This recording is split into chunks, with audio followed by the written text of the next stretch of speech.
Amanzi aseGhana aye aqaphela into yokuba abantwana abangamakhwenkwana abasakhulayo nabakhula ekhaya kungakhange kubekho mntu ongutata,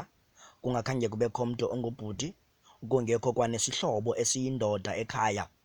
bafumaneka bebasengxakini yokungakwazi ukuba bathethe izinto ezibadlayo, nto leyo ebakhokelela ekubeni bazibulale abanye, baduke abanye, benze izinto abathi xa bezijonga babuye ngongomso besithi le yinto ebekungamelanga uba kanti ndiyayenza, kube ngelo xesha sekukwabekile, umntwana sengekwazi ukuphuma kuloo nto.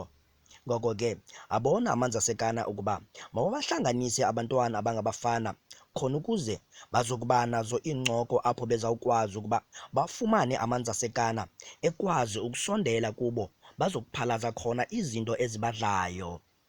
Le nkqubo iqhutywa ngamanzi aseGhana ibizwa ngokuba yi-Boys Indaba Movement, with the mission of breaking the toxic masculinity in young men and boys,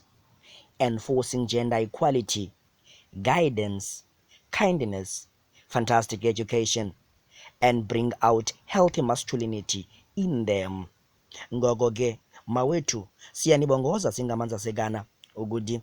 ukuba kukho omnye kuni okwaziyo ukuba afake isandla kumanzi aseGhana nakwiinkqubo zabo ukuze zibe nempumelelo, ancede aye kuFacebook page wamanzi aseGhana, kulapho ezawukwazi ukufumana khona u-inbox, achaze okanye afake isandla sakhe khona ukuze kuzokwazi ukubuyelwa kuye. Mawethu siyanibongoza, impumelelo yamanzi aseGhana isezandleni zenu.